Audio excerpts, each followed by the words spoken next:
Hola, hola, hola, amigos, amigas, players, playwrights, dudettes, everybody in between. Welcome to episode 112 of the latest attempt to silence Murph and Morgan. As I said before, we will not go quietly into the night. We are back again. And Murph, this is a historic one. Put this on your calendars. It's It historic is. because this is the first time we've had a two-timer. First time we've brought somebody back. And think about that, 112 episodes. There's a lot of people out there. And one of the reasons we're bringing this guy back is because of a lot of the comments we got, a lot of the interest that was shown, and wanting to hear more about the story. So we decided to do that. So we decided to bring Ramon Mundo Mendoza from, he was a Mexican Mafia, from Mexican Mafia Hitman, from Altar Boy to Mexican Mafia Hitman was the title of his book. And, this is our first, like I said, we decided to bring him back actually fairly quickly after we did the interview, after we ran into him at the Southern California Gang Conference. It was. It's so his first episode was 103, which was mid-June.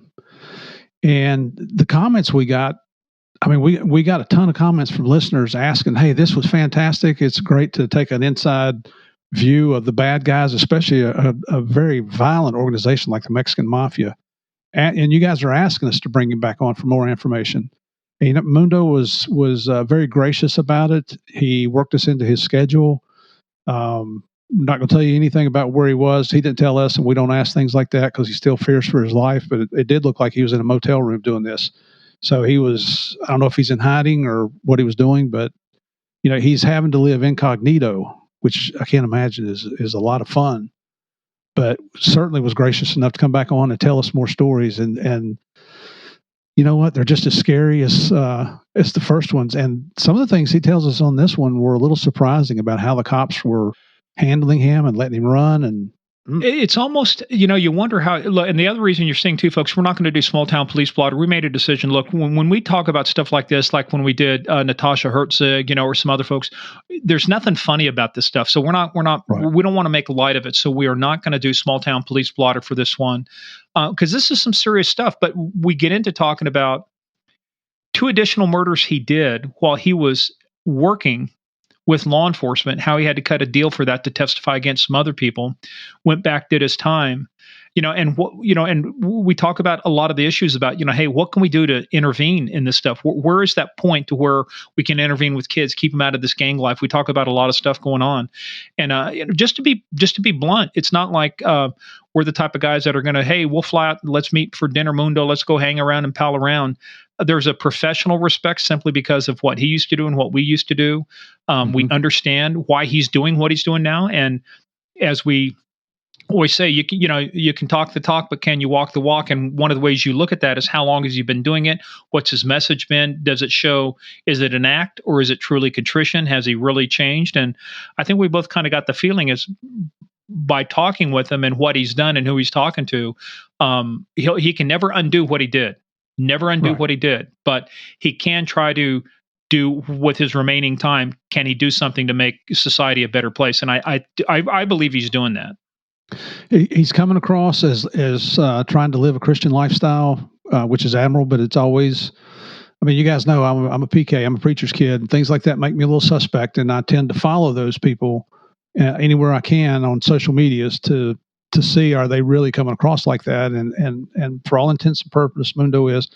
And when we talk to law enforcement officers around the country where he has spoken at different conferences, we're hearing excellent things where he's trying to educate law enforcement about what the Mexican Mafia is about, how it operates, what they're doing, what they're focused on, how they manipulate the legislatures, especially in California, all the inside information. And that's, if you're going to investigate these kind of people, you have to get inside their minds. You have to think like them to be successful in an investigation. So, like Morgan said, he's a convicted murderer. Mundo's a convicted murderer. He's atoned for his sins. That's something between him and God. But under our laws, he's done his time, and according to our criminal justice system, he's a free man now. Yeah, now he's a convicted felon. That's something he'll live with for life. He can't undo his criminal history. And I just think it's important for you guys to understand. We just didn't decide to bring him on. I mean, when we talked about this, we talked with our folks out in San Diego. We talked with Mel Souza, who runs that. We vetted him. That's to your point. We wanted to see, is he really doing this? Is he legit? He just didn't pop up on here because we were desperate one day to go, hey, we need a guest. If you've noticed, after 112 episodes, this is our first repeat. It's not like we're going to run out of guests. We have a tough time scheduling some of them sometimes, but we're not going to run out of guests. This was more about, it is I think it's something people need to listen to, especially parents with kids, especially getting to that age. We talk about the age. I don't want to tell you what it is because you need to listen to hear it. But what's that age? He says that's where you've got to be present in the kid's life. That's where the danger comes from. So there is a point, he says, that's prime recruiting age, and you got to be aware of that. And he talks about the things he saw. So I just think it's a good lesson. I think it's a build from that. But again, make no mistake, we're not giving him a free pass. We're not saying, oh, it's okay. Right. No, it's no. You kill somebody, it's not okay. Even if there are other gang members or other folks, it's not okay. However, but to your point, why did we talk to William Rodriguez Abadia? Because you want to investigate the cartels, you got to understand the cartels. Why do we talk to Ken Ryjok, the money launderer? Why do we talk to Luis Navia? If you want to understand what makes bad guys and bad girls tick, you want to understand why they commit crimes. That's the only way law enforcement doesn't learn by having somebody goes, well, I read a book on this stuff and now I'm the expert. I'm going to teach it. You bring these people in and they talk to you. Absolutely. Absolutely. So let's bring him on. All right. So let me ask you, Murph. And this truly, when we talk about a dangerous game, you're in the Mexican Mafia, you're targeted for life. He still has a green light. So are you ready to play the biggest, baddest, most dangerous game of all, the first two-time game of crimes? As we said last time, get in, sit down, shut up, and hold on. He's getting ready to knock your socks off again. Bring on Mundo.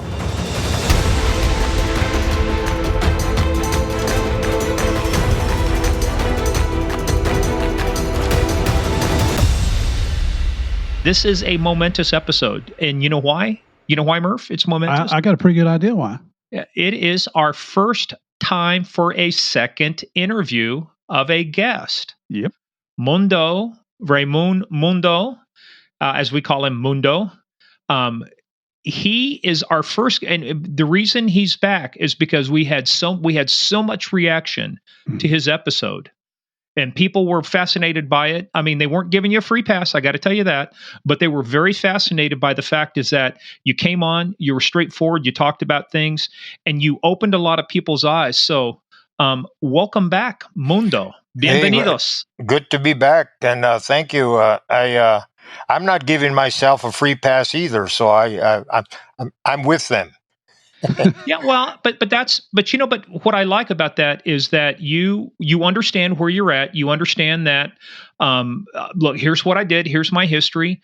But like Murph and I said, the fact that you're out, the fact that you've done the time, you've paid your debt to society.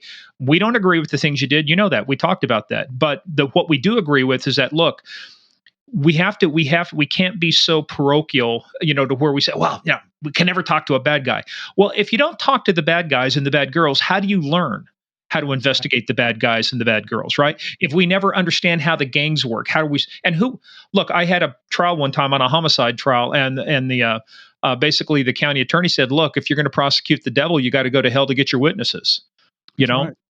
Every now and then. So, hey, but anyway, we wanted to welcome you back, Mundo, and your book, from altar boy to hitman.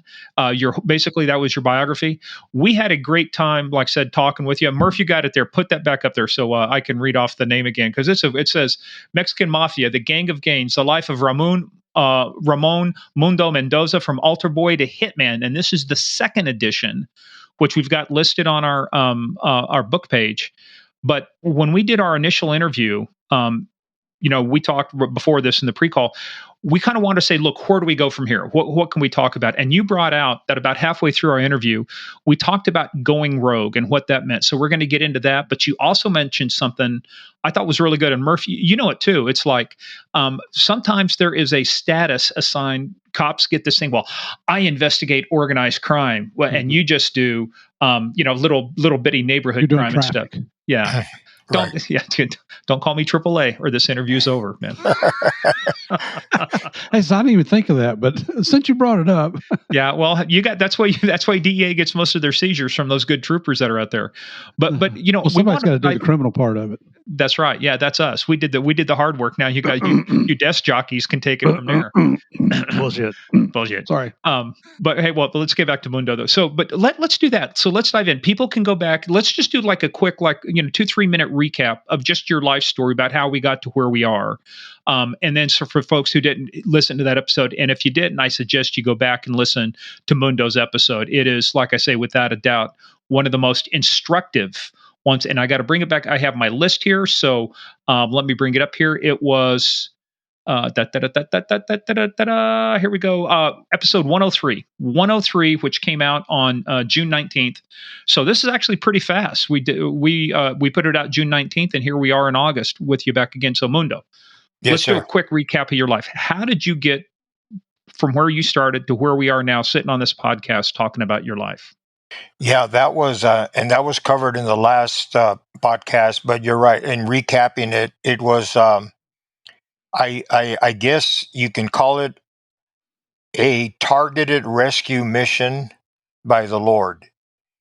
God targeted me in the Kern County Jail because I was not ready for anything like this, or so I thought. When I say like this, I was not ready to leave that life. I was sitting in Kern County Jail, of course, and ready to go to prison, do the rest of my life. I cut my fiance loose, all the things that a career criminal has to prepare for. I was ready. I was ready for that life. And I did not see myself becoming an undercover operative and turning against my fellow Confederates. I was I guess you can call it, as loyal, as demented as it came, and I was targeted because this group of people that found me in that Kern County Jail. I mean, that was nothing short of miraculous, and I scratched my head afterwards, thinking, "How did this happen?" And I'm glad that it happened, but I'm just saying, when you have blinders on, you don't see things like that come in until they come, until you get hit, and until you agree to be, to change. And I got to give myself a little bit of credit, is that the Lord did not violate my free will. Yeah, he didn't violate my free will. My eyes were open, the blinders came off, kind of like Paul when he got blinded and knocked off his horse, and my eyes were opened, and then the rest was me. And so now I'm in a position, after all these years of sickness, almost 2 decades of gang activity and heading in that direction, career criminal. All of a sudden, I'm thinking, well, geez, my 2 murder cases are dismissed. 2 of many, many that I participated in and never was caught for, I might add. But the 2 that they caught me for were dismissed on a legal technicality. And now I'm thinking, okay, how do I give back? How do I do something that's worthwhile? What do I do now that I have no cases pending? I'm going to get discharged from parole. So what's my next step in life? So my next just interrupt you just very quickly. At what age was this? How old were you? About 20. Wait a minute. When I got released, it was 77. So I was 27. Yeah, not yet 28. Okay. Well, let's be clear about another thing too. At 27 or 28, you were a stone cold killer. Yeah. Yeah. Yeah. I mean, what I'm saying is, if you thought about where you were to where you've come, I mean, like you said, when you talk about leaving the life, I mean, you're talking about at that point when you said you were ready, you cut your fiance loose, you're ready to do your time. You were an OG, man. You were a member of Mexican Mafia. You were, like I said, stone cold killer. If somebody had told you, hey, this guy's green lighted, go do him, at that time, you would have gone and done somebody, right? Up until the point that I turned. Right, up until that point. But what I'm saying is, but before that, oh yeah, before that, you were a loyal soldier. You would have done whatever La MA asked you to do, right? Well, at that point, I, like the vast majority of the guys, we already knew what we had to do. Nobody had to tell us what to do. We were at that point where and when we targeted people, it was nobody actually telling us, well, you got to kill this guy, you got to kill that guy. We already knew, and it was just part of our business. It was part and parcel of what we did. It's like I said in the earlier episode, it's like mailing a letter in the mailbox. I mean, it's just business. And so now to go from the kid that I was, straight kid, because nobody's born a criminal, to go from a straight kid to a gang member, well, we know that's a process. It's not just an instantaneous thing. It's learned behavior. And then when you go deep, when you decide to keep on going in that path, well, then you become a career criminal, you become a cream of the crop, prison gang, whatever extreme gang you belong to, then it's a shock for people from that world to see that you've turned against that life. It's like, how could he do that after all that he's done? He was a loyal soldier. Well, that's the blessing, and that's the great choices that very few people make, is to get away from that. I call it, picture this. Picture somebody on a truck with no brakes going downhill, and you have a choice. You can remain on that truck and crash, or you can jump off the truck, right? I know it sounds simple, and it isn't simple when you're addicted to that life, when you become part of that life. But it is that simple if you just sit down and think about where you're headed in life. Where am I going? Where am I going? Where does everybody that's gone before me in this group, whether it's cartel, whether it's mobster, whether it's white supremacist, black guerrilla, Mexican gang, whatever you are, whatever gang, where are you headed in life? What is your ultimate outcome? What is the legacy you're going to leave behind to your kids, grandkids, and family? Nothing. Zero. And so you jump off the truck. That's the logical decision to make. You don't stay on the truck with no brakes and crash. So that was me. I was on the truck and I hopped off. Well, And you now, apparently haven't driven in Florida lately. You watch some of the old folks out there. oh, I don't say it's very often, but you're absolutely right, Morgan.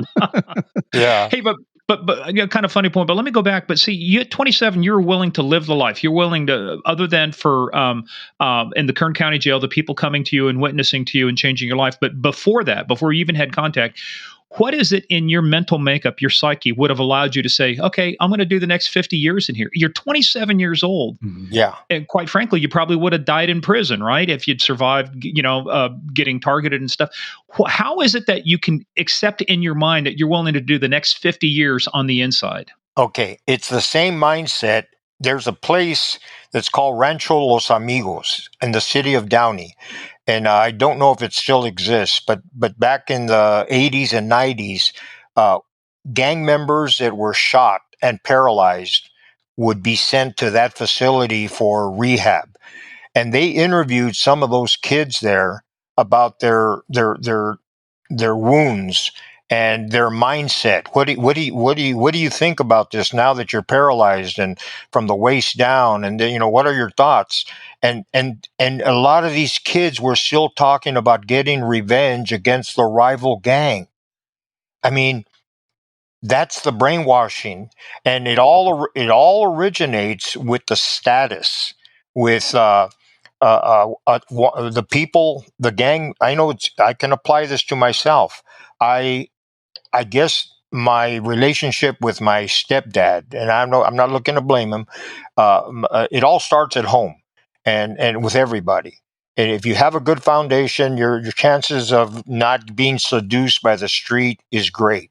But if you don't have a good foundation at home, you're gonna invariably, especially if you come from a low income ethnic type of area, whether it's Polish, Irish, Italian, Mexican, African American, Puerto Rican, or whatever, you're going to go and take your act to the street where you're loved, where you're accepted. where you have loyalty, companionship, family, all of those positive characteristics that now you find on the street. And so you're willing to literally die for your brothers in the gang. Now, where have you heard that before? Military, people going to battle and fight for their country, right? Fight for their buddies. Yeah. Yeah. So you're fighting for your buddies. Yeah. Hey, Mundo, hold on. Steve and I got to take a quick break here and talk to you about Factor. I'm telling you, Steve, you know, you and I talked about what we had to eat. And with fall coming up right now, if you're looking for something, you want convenient meals because, look, I'm a football fan. The wife's a football fan. We got stuff going on. Well, Factor is America's #1 ready-to-eat meal kit. It can help you fuel up fast with shelf-prepared, dietitian-approved, ready-to-eat meals. Delivered straight to your door. You'll save time, eat well, stay on track. And we were talking about, you both and I agreed, we like the chicken, the garlic chicken and the smoothies. Yeah, the garlic mushroom chicken, the herb crusted chicken, both of those, and the green beans and the veggies that go along with it, everything was fantastic. And you know, the best thing is, like you mentioned, they deliver right to your door. So there's no jumping in the car, going to the grocery store, which is always a pain in the rear, but you're getting the same nutritional quality, if not better. They're ready in 2 minutes. You clean up your dishes, you move on, and your life continues. It's amazing how fantastic this is. And we mean, folks, we mean 2 minutes. It was ready in 2 minutes. You get healthy habits without missing a beat. You get to choose from 34 plus weekly flavor packed, dietitian approved meals. Again, I got to repeat, dude, ready to eat in 2 minutes. You can't beat it. But you know what? If you need an extra boost to support your wellness goals, they have these protein plus meals with 30 grams of protein. Now, I'm kind of into that stuff right now because I'm trying to get my lower chest back up to where my upper chest is supposed to be. So that's a plus right there. And on top of all those meals you can choose from, they have add-ons. They have an assortment of over 45 add-ons, including breakfast items like delicious apple cinnamon pancakes, bacon and cheddar egg bites, potato bacon, and egg breakfast. You had me at bacon. That's exactly what I'm thinking. If it's got bacon in it, I'm there. I mean, they have so much to choose from. The smoothies are fantastic. I had the mango, I had the strawberry banana, and the tropical fruit, and I will vouch for all of them. Oh, that's right. And I'm telling you, we really mean it. It was really great. The wife was pleasantly surprised. So this August, get Factor and enjoy eating well without the hassle. Simply choose your meals and enjoy fresh, flavor-packed meals delivered to your door, ready in just 2 minutes. No prep, no mess. Head to factormeals.com/GOC50 and use the code GOC50 to get 50% off. That's code GOC50 at factormeals.com/GOC50 to get 50% off. All right. Hey, Steve, let's get back to Mundo now. That's such an important point that you bring out there, Mundo. And I think most people, if you just stop and think about it, it makes perfect sense. But young people, you know, especially young teenagers, are looking for acceptance. And you hit the nail on the head. If the family's not accepting you, you're going to go out and seek that acceptance. And the gangs know that, right? And they capitalize on that. I mean, the fact you're telling us about when they beat you into the gang, I mean, they just beat the crap out of you, and then you get up and you're hugging these guys that just, beat the crap out of you. I was on cloud nine when I got jumped in. I was bloody and battered, and I was on cloud nine. I still remember. Mm-hmm. But yeah, we were all looking for love in all the wrong places, just like that song. Yeah. You know, don't say that around Morgan. He'll start singing. Looking for love in all the wrong places. There you go. Yeah. But no, that's see, that's, I know when they talk about intervention, let's talk about intervention strategies, because this is a good place to talk about exactly what you brought up. We look at all of these gang intervention things. We talk about this. Look, I did a session at the International Association of Chiefs of Police back in 2009. We actually had Sheriff Leroy Baca, the sheriff of LA County at that time, and Connie Rice, who was the cousin of Condoleezza Rice, who became the Secretary of State and stuff. But they talked about, they were looking at gang activity like a disease vector. Where does it start? Where did these things happen? And there seemed to be hot spots in areas to say, this is where things generate from. But look, if you were in charge, if you were the gang czar, and you're looking at this now, what are 2 to 3 things, if we actually talk about intervention strategies, how do we interrupt this cycle, like you say, of getting kids out of that? What are some of the things that, if parents are listening to this, what can they do to either see the signs, or look, maybe you are growing up in a poor household and you're just a single parent family. How do you compensate for that lack? Where do you go to get resources to fill that void, so that void's not filled by the gang? Well, you talk about a myriad of of components there. You have the positive role models, boxing programs. I mean, I don't know how they're doing things in California, which is obviously where I originated. In other parts of the country, and I'm not giving away where I'm at, but they I advised some people to start some boxing programs because I know it works pretty good in some parts of California, and I'm in touch with people that are involved with their law enforcement people that are involved with boxing programs, and that's a way of funneling that aggressiveness and that energy into the ring. They used to have handball tournaments for the gangs. I don't know if they still do that, but activities for sure, like during the summer, because summer creates what? Boredom. And when you're bored, I mean, That's when you get in trouble. you resort to trouble. Okay. Also, jobs. Employing these kids when they're young and demonstrating, showing them the value of earning a quick buck. As opposed to earning a quick buck from selling dope, teach them the value of actually working hard. And then, of course, when you have that, you still have the problem of people that want to earn that quick dollar from selling dope. You're in one transaction, you're going to make more than you do in one whole day of working, and maybe even in a whole week of working. You're making money the easy way, but then you got to show them a lot of things, the consequences of all of that. They have to be in touch with that because now they look at TV and everything's glamour. You're glamorizing that life, glamorizing those people. The cartel guys. When you think about it, those guys, the very minute few, way less than 1%, way less than 1%, are the guys at the top. The Chapo Guzmans or whatever, they're at the top. But how much? Well, we were going to say Pablo Escobar, but we gave that away already. Pablo's dead. We've ruined your watching of Narcos. Sorry about that, Mundo. Well, yeah, 44 years old. He's 44 years old when he gets killed, and how many years of of his life at the end was he hiding like a dog? I mean, so what? Where's the glamour? That's the part that now, of course, looking back, I'm asking that rhetorical question: where is the glamour? It's a one-way ticket. To an early departure from this world. For what? Exactly. For what? That was like him. At one point, he had as many as 500 sicarios protecting him. And on December 2nd, 1993, when he died, he had one guy left. I mean, the loyalty from all these people, when you run out of the money, yeah. Well, your friends kind of run away. They disappear with the money as well. Sure. There's so many things. And I love what you're saying here. I was just making a couple notes I want to bring up as we're going through here. Keeping these kids busy is extremely important.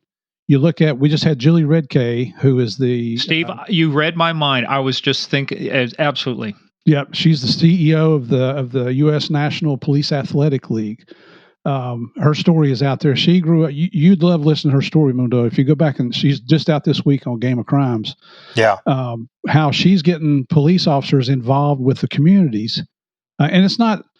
I read these articles where a lot of cops are saying, oh, we got to go out and hold hands with the community. Well, by God, you're a public servant. If that's what it takes to bring people over to get them to understand what you're doing, then do it. But there's another organization called the DEA Educational Foundation, which I've been a big supporter of for years. It's a nonprofit, and they do just what you said, Mundo. They go into, I forget how many communities they're in. I think it's over 50 now here in the United States, plus they're in international as well. And believe it or not, they get young people involved in hip hop dancing and taking karate and playing basketball and playing soccer. Activities. Exactly. And it occupies their time. And it's not that you're trying to waste their lives. You're trying to give them something to look forward to that they enjoy, that maybe they'll become good at, and keep them away from the damn gangs. Yeah. The resources have to be. It's like when you go to when I was going to the California Youth Authority. Oh man, they had so many. I was at the youth training school. They offered trades. They offered programs for people that wanted to rehabilitate themselves. So and there again, that if the resources are available for rehabilitation, and you still have to avail yourself of those resources. If you're a bad guy that wants to just pursue a life of crime, what are you going to do?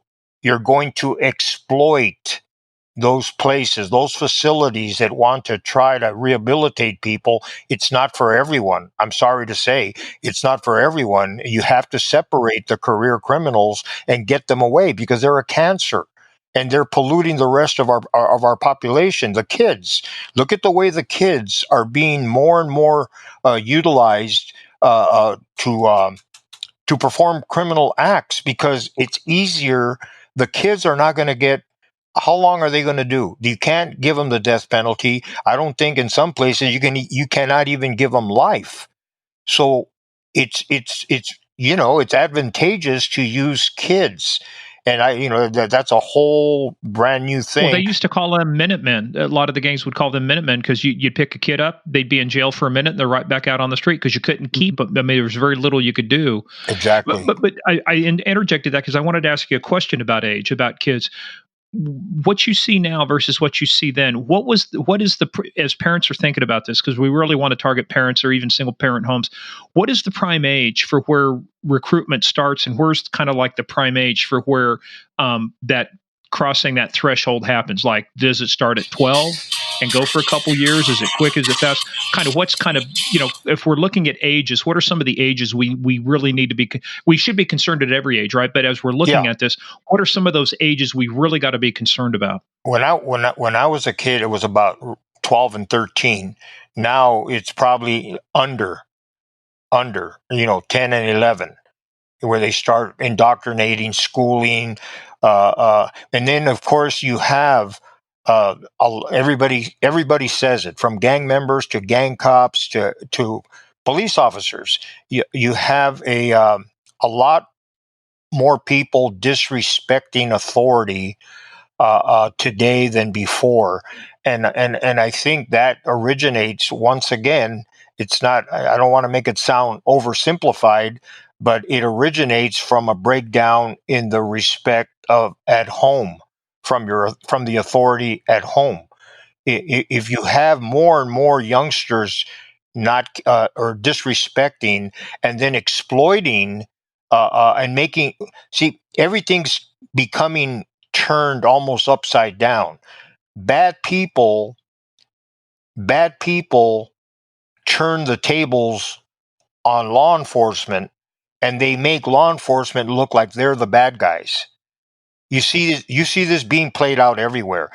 You see it in prison. That's been happening forever. Food strikes.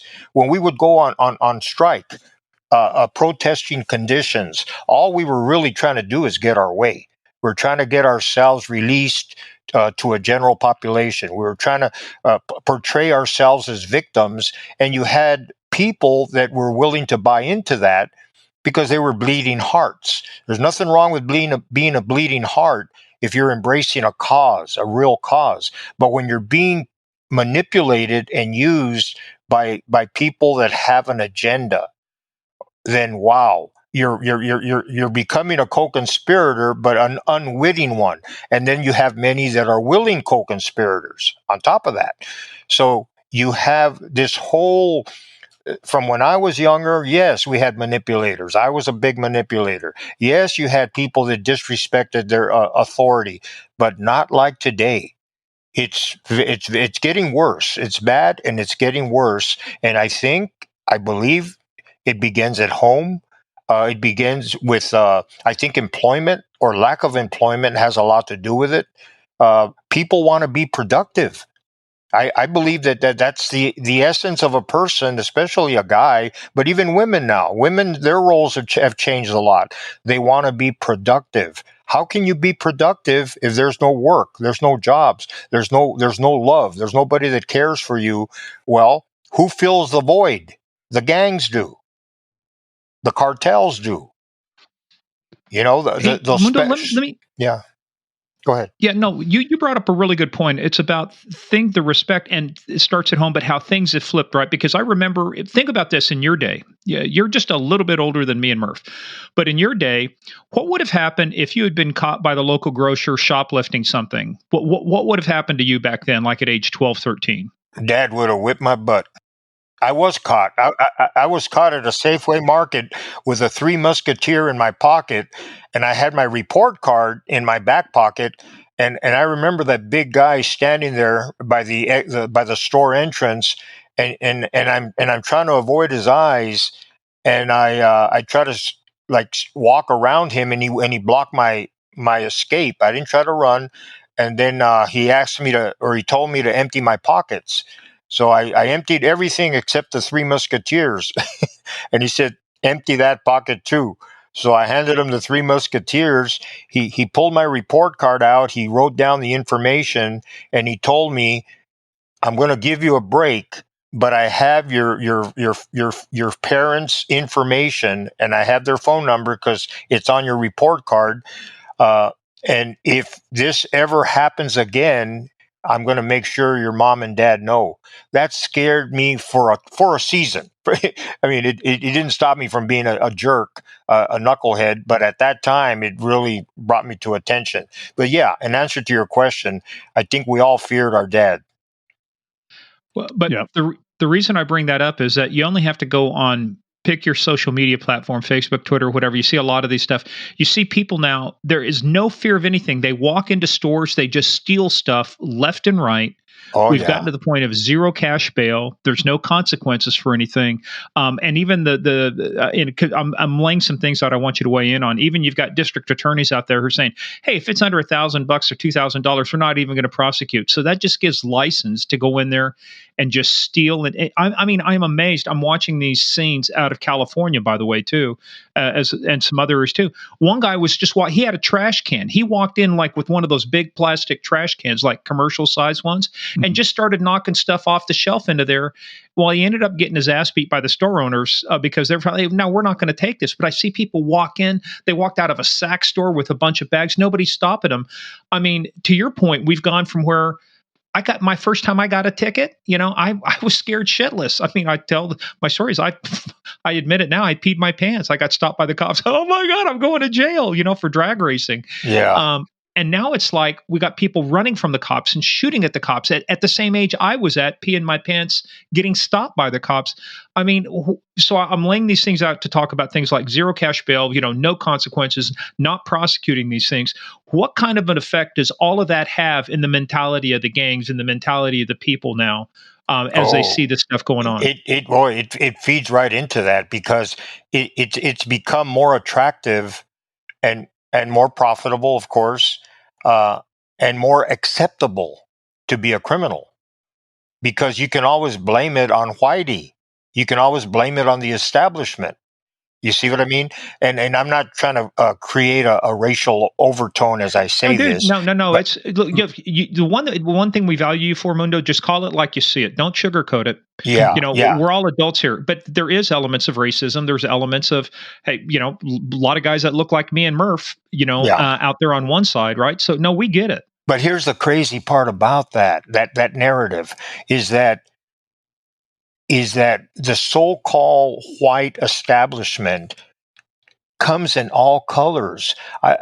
In some cities, and once again, I don't want to give away where I'm at, but say on the East Coast, and I think on the West Coast, the vast majority of police officers are so-called minorities. They're black, they're Hispanic, they're not white. So this notion that the white system is oppressing low income minorities is a false narrative. It's a perpetuation of victimization that works for certain special interest people, but it's not reality. It's not reality. A good person's a good person, no matter what color he is. I mean, there's plenty of good Mexican. Not every Mexican is a criminal and a cartel guy or whatever. Not every black is like that. as well. Not every black is crying victim and, oppression and all this. I think when the media throws it out there because they love these sensational stories, they give the appearance that this is happening everywhere and that we do have a system that's taking advantage. So what exploit it? And that's why I say it's much easier to be a gang member today than yesterday. Well, when you were talking about manipulation, and we've read a couple books about the Mexican Mafia before we had met you, and we read about how the Mafia would manipulate the legislators in California. I mean, it was outrageous, and that led to lower bails, letting people out with lesser sentences. A friend of ours, Christopher Lockhead, puts out a newsletter and has his own podcast. In fact, Morgan and I are going to be in his podcast here real soon. But he's talking about in his latest newsletter about how bad it is. Like the average murderer in California is only in prison for 15 years, rapists for only 3 years. You've got judges letting fentanyl dealers out on low bail so they can go, sell more drugs. I mean, it's ridiculous what's going on there. The recent release of one of the Manson killers of the LaBianca husband. LaBianca murders, yes. Charlie Manson, yeah. For no reason whatsoever. And there was no discussion of punishment. There's no consideration for the life stake. It was just like, oh, well, we don't think she's a threat to anybody else. They didn't ask the victims' families. It's just outrageous what's going on out there. And what he's talking about in San Francisco is even worse, and he lives close to that. So if, we're not talking out of turn here, this is somebody that lives in that environment and is experiencing it on a regular basis. Yeah. Yeah. Well, you guys are fighting an uphill battle for sure, and it's an ongoing one. Yeah. I wish the legislators, and I doubt that there's a single legislator that listens to our podcast. If you are, please let us know because we appreciate your support. But I wish the legislators could hear your interview about how you manipulate them, and it's not 100%, but it's enough that it manipulates the entire legislature in specific states to give more freedoms, to give more leniency to the criminals when we've gotten completely away from punishment. That's what prison is supposed to be. It's supposed to be a punishment. Well, call me a cynic, but when you have narratives, when you have political narratives that are created for the purpose of getting elected and reelected, I don't think the truth matters anymore to some people. How have you served the public today? That's what I used to ask my people all the time. Yeah. What have you done to serve the public today? Yeah. The truth doesn't matter. When you hear, you hear terms like the cause. This is coming from gang members, right? La causa. I remember back in the 60s and 70s, La causa was it was predicated on the disproportionate number of Mexicans that fought in the Vietnam War. Okay, if that's true, then let's protest peacefully, let's bring awareness, and let's get these guys employed. Let's get them employed. Let's pursue that, that angle. I mean, I lost my train of thought.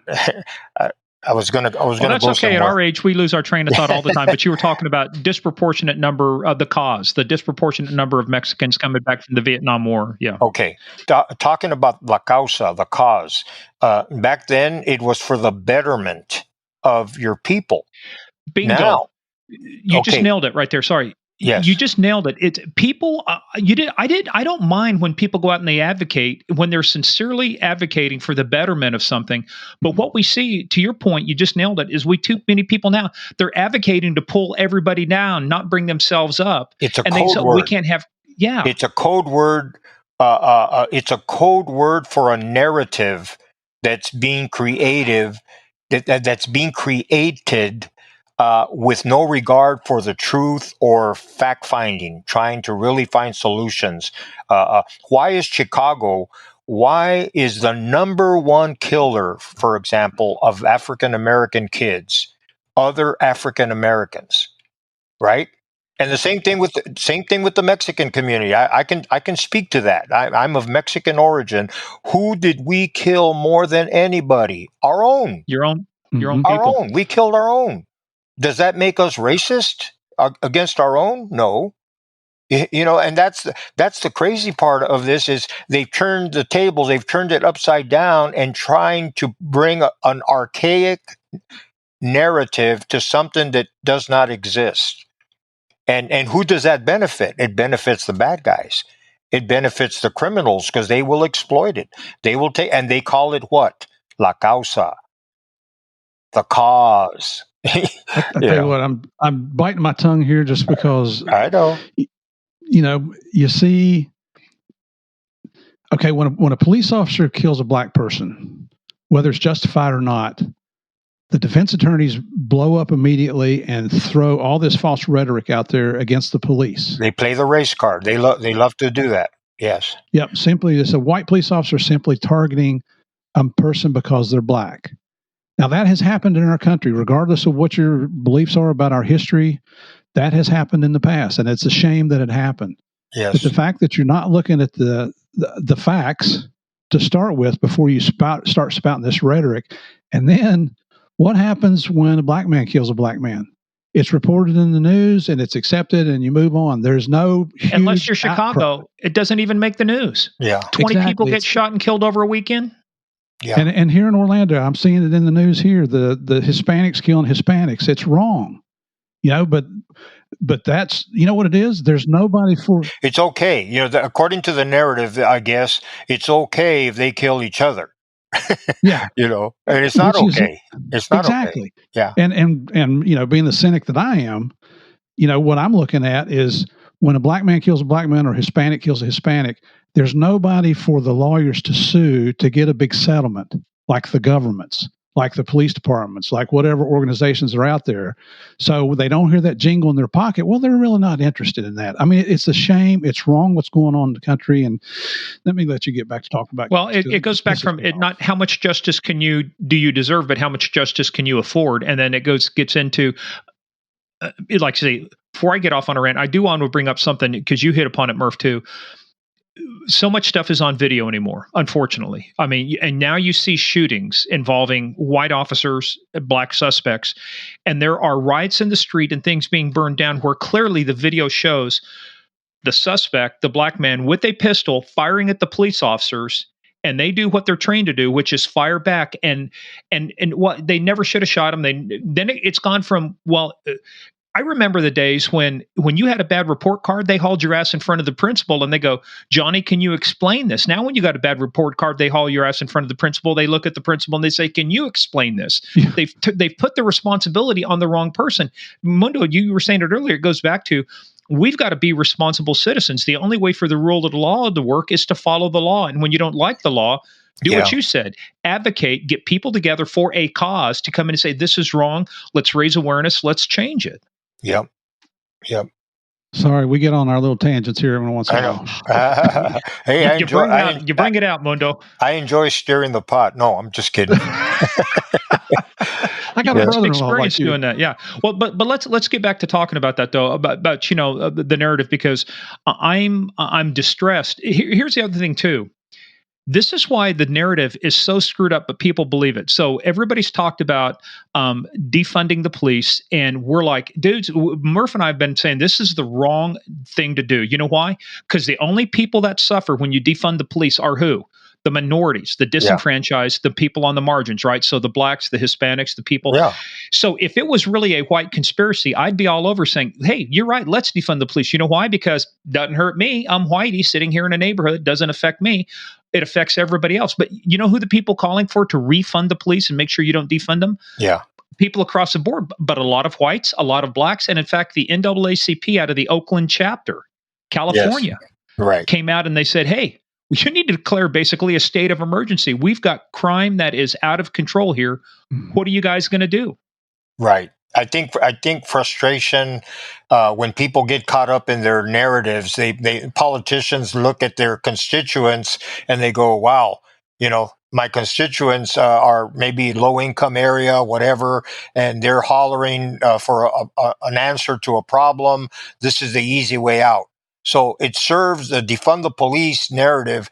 It served the purpose during election time, during whatever time, that gets rallies of troops, whatever. But then when reality hits home, who are you going to call? Come on. When you have a problem in your community, a criminal problem, people breaking into your stores and everything, the way you just described earlier, crash and grabs and all that, you're going to call the police. Of course, you're going to call the police. And the majority of the police that are responding are probably people of the same color of your skin. If you're living in a predominantly Puerto Rican area, most of the law enforcement people that are already employed by that department are Puerto Ricans. Okay. And they're responding, and it's not a racial thing. It's not like, okay, let's say you're a white cop. You're a white cop and you're working, I don't know if Nickerson Gardens is still out there. That was in Watts. If you're working Nickerson, or let's use Estrada Courts. I don't want to sound like I'm picking on blacks. Let's pick on Mexicans. Okay. Estrada Courts is a project, housing projects that I belong to. So if you're a white cop and you respond to a call with other units and you're the only white cop, and then you happen to beat up a bad guy because you were chasing him and then he started fighting you and you had to subdue him and you beat him up. Okay. All of a sudden, the story that emerges from that takedown, from that call, is this is a white cop beating up Mexicans and they're targeting Mexicans, and they're disproportionately targeting us here in Estrada Courts. 99% of the people who live in Estrada Courts are Mexican. And so your gang members are all Mexican. So if you're a bad guy, I mean, what are you supposed to do? Look for a white criminal gang member so that nobody gets on your butt about this? Gangs No. have never been accused of worrying about diversity, equity, and inclusion. No, of course. Yeah. Yeah. Yeah. So I just say this to say that it's all a game. It's a game. It's a narrative that's created, and that shouldn't deter law enforcement from doing their job, but apparently it does because of the politicians and the pressure that's brought into these the chiefs of police or these sheriffs that have no balls. I mean, they're more concerned about their political standing than they are about enforcing the law. And we kind of got off on this tangent. I apologize for doing that, but the point is here, our legislators are being manipulated by the criminals. The criminals know what they're doing. They know how to get what they want. You heard a man right here just now tell you, Mundo has been in that world. He was in prison. They knew how to manipulate people to get what they wanted. That was the whole point, was to get what they wanted. So realize, as a legislator, you are being manipulated. You might think you're doing the right thing, but the truth is you're being manipulated to support the criminals. Open your freaking eyes. You know what it reminds me of? Remember when kids were young, they say, if I don't get my way, I'm going to hold my breath. And my thought was, great, you'll pass out, start breathing again, problem solved, Mm-hmm. But we respond to that too much. To your point, to the threat, well, I'm going to go on a food strike. All right. Yeah. Sucks to be you then. When you get tired of being hungry, give me a call. I mean, it's like we're afraid to make the tough decisions, because I get it. We have to protect certain people's rights. But my thought is, you want to go on a hunger strike? Okay. Knock your socks off. Hey, if you want to do that, hey, look, you could do that without even going into the hospital. Say, I'm going to do it. You could just refuse to eat. Just go show up to the chow hall, give your food to somebody else, and walk off and quit eating. But they do it, to your point, because now they get into an official process to where they can make a statement. But the whole goal is to not go on a hunger strike. The purpose of the hunger strike is to get what they want, and what they want is to get you to change your rules. It's optics that end up benefiting. Yeah, optics. Good point. Very good point. Yeah. Yep. Well, hey, let's get back to kind of what we were. You're right. We went off on a clear tangent because we went rogue, which actually ties into our next segment, talking about going rogue. We went rogue there for a while, so let's bring it back around and talk about, because we want to talk about one of the things we did in our first episode. When you got out, one of the things you did is you started doing some undercover work. You started working for the police, and started going back against the people that you used to run with. But you mentioned it was funny. So let's set the premise for this. When you talked about going rogue, we've heard of rogue cops. They go off the reservation. They do bad things. They break the laws. They violate laws. So And I know, right? The gangs have got it figured out. They understand what the rules of the road are. They understand what cops can do and what they can't do. But you had an interesting take on it. You even used the word which is used out here in Washington D.C. a lot: plausible deniability. So let's get into talking about let's kind of visit what you said about going rogue, what that meant, and some Okay. ideas from your side. Well, when I first turned, so the important thing to remember is the motivation. Uh, uh, and this is not to cast good or bad. It's just to cast the understanding, because some people, when they turn, they have different motives. You know, who cares what the motive is when you guys are working, when law enforcement is working an undercover embedded informant, their purpose is to bring down others. Okay, bigger fish, others, co-conspirators, etc. But just to give you just a quick uh, understanding of my motive. Picture yourself, picture your body completely dirty and grimy, and you want to take a shower and you want to wash all that filth off your body. Well, my life as a bad guy and doing the things that I did was like that filthy body. I wanted to wash the dirt off my body, the grime. And like I told Chili from that was the head of the task force guy. It was a DEA guy. I told him, I can't bring back anybody from the dead. Okay, I'm not here to tell you who I've killed in the past. That's there's no statute of limitations on that. But going forward, I want to help you put away the guys that are doing what I used to do. That was my motivation. And so I think they found that hard to believe. How do you go from day and night, right? But I'm telling you guys today, 40 some years later, that was my motivation. I wanted to amend, to atone. There was nothing pending. I could have walked away. I could have said, hey, I'm gone. I'm out of here. I got no cases pending. I'm discharged from parole. I can start my new life. I can turn my back on my brothers, and they won't even know where to find me. And they're not going to look for me. They figure they don't want an unwilling participant. Uh, Mundo took off. He disappeared. We don't know where he went. No, I chose to work undercover, and my motivation was to atone somehow. Okay. So my first discussion with Chile was they were looking for fugitives. They were, highly placed members. I covered that in the last episode. And one of the things he told me, and I may have covered this already, is no, I told him I have to be involved in some capacity as a Mexican mafia member. You just don't walk around asking people who's killed who lately. So what if I get involved in the drug selling part of it? Because Joe wants me right there by his side. Joe was a highly placed member with the contacts in Mexico. And Chile told me that he couldn't give me a license to commit a crime, any crime, but that they were not going to be watching me very closely. And so I interpreted that to mean that do what you got to do to bring the big fish to us, and we'll cross that other bridge when we get to it. He had to be very careful, and that's the way I interpreted it. So now it was very easy as an undercover guy, not wearing a wire. They asked me a few times if I would wear a wire. I said no. And the main reason is because I could bring them what they wanted without having to wear a wire.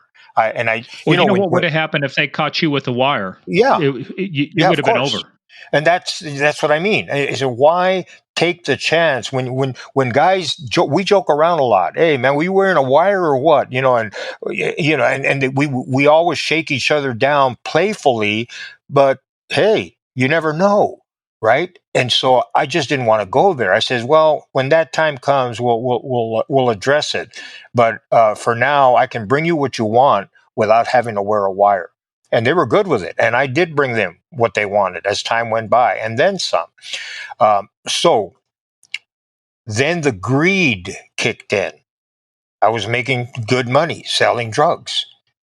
All right. I didn't have to pull a trigger. On one occasion, there were some brothers that got out of prison. They were impatient. They didn't want to wait for our connection to kick in. So they started doing bank robberies. This was in 77. They started doing bank robberies. I told the task force, there's a lot of guys doing bank robberies, and they've actively discussed if and when they're arrested, they're going to enter the federal prison system, which is virgin territory, meaning that they can infiltrate the federal prison system, which today, fast forward today, you got the number one security threat group are Sudeños. Who controls the Sudeños? Mexican Mafia. Uh, who who is under their umbrella as well? The Paisas. A lot of the Paisas and the feds. You know. So anyway, so let me go back to 77. They're doing bank robberies. So I had some members ask me to organize a bank robbery, and I didn't know nothing about robbing banks. I knew how to rip off connections, drug connections, but not robbing banks. So I helped set up a bank robbery. I gave it to the task force. They ended up arresting the guys at the scene of the crime, major crimes, robbery, homicide division of LAPD. They had a shootout and they killed a Mexican mafia member in the process.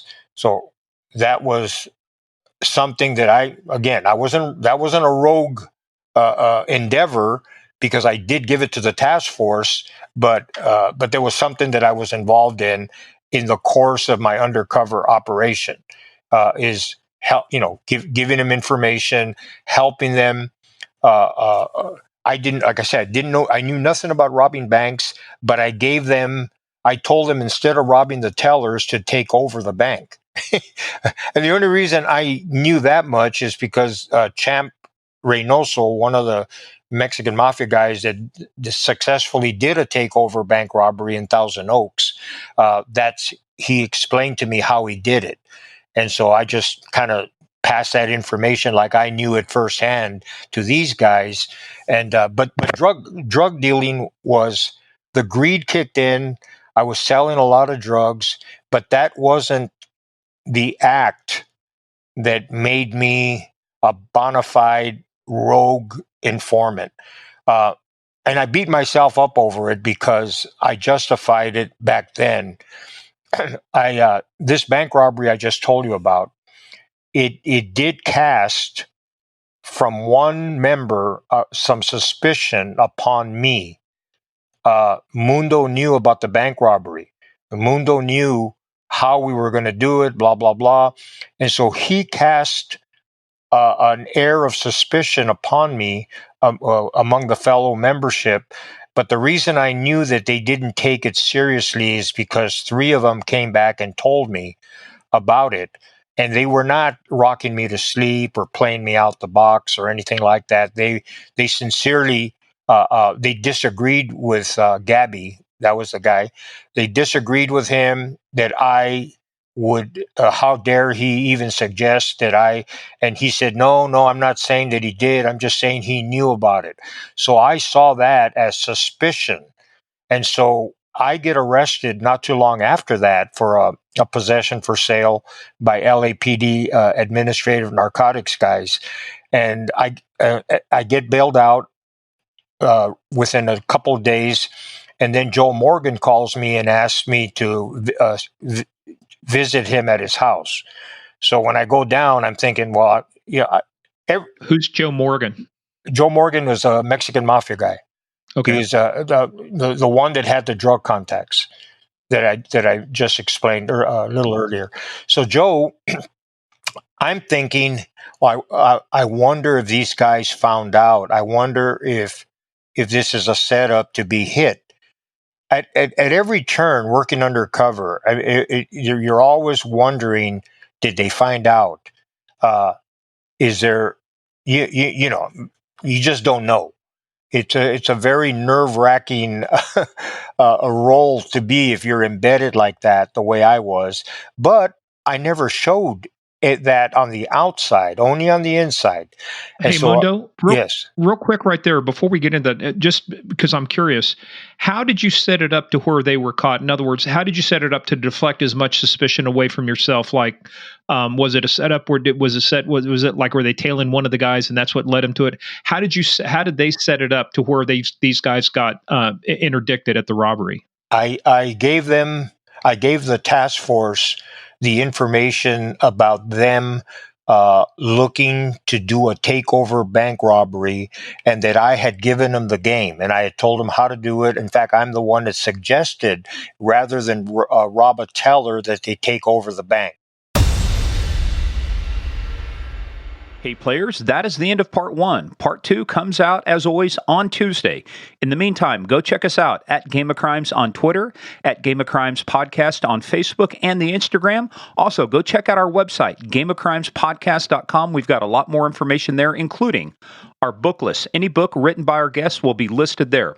In the meantime, go check us out also, patreon.com/Game of Crimes. It's where we put a lot more content you won't hear on our regular podcast. We go into a lot more topics, and folks, it is a lot of fun. So go check us out, patreon.com/Game of Crimes. In the meantime, everybody stay safe. We'll see you tomorrow for part 2.